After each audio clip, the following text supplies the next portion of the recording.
So student, जैसा कि आप लोग यहाँ पर देख रहे हैं, आज का टॉपिक है को टर्मिनल एंगल।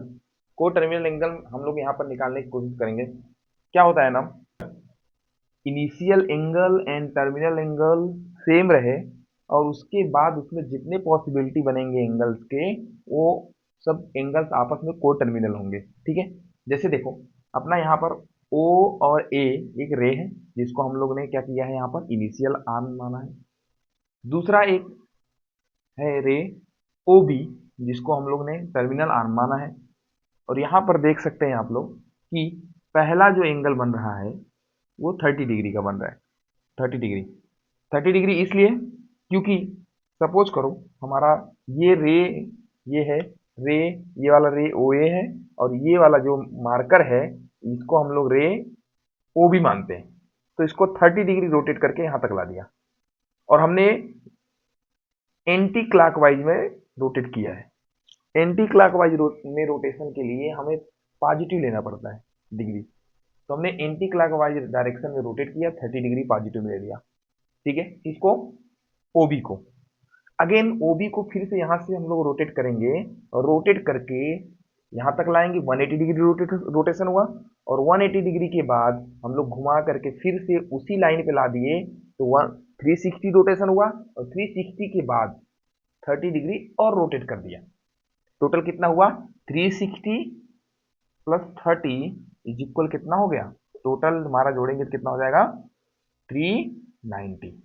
तो 390 इसलिए मैंने यहाँ पर लिखा। और रोटेशन जो था हमारा वो पॉजिटिव, मतलब एंटी क्लॉकवाइज डायरेक्शन में ऑलवेज रोटेट कर ही रहा था बार बार। तो हमारा क्या हो गया, 360, अरे 390 डिग्री रोटेशन यहाँ पर हुआ, एंटी क्लॉकवाइज में हुआ, इसलिए हमने पॉजिटिव मिल गया। तो पहला एक था 30 ये वाला, दूसरा हमें मिला 390।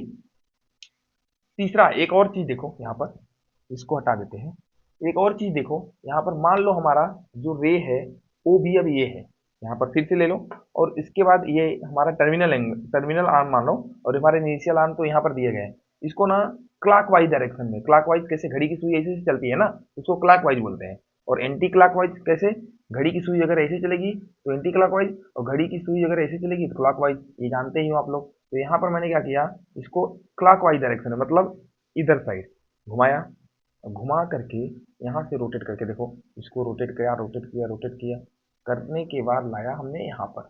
ठीक है, अब देखो समझो जरा, पूरा यहाँ से अगर रोटेट करके एंटी क्लॉक वाइज में रोटेट करके हम लोग फिर से यहीं पर आ जाते तो 360 करता।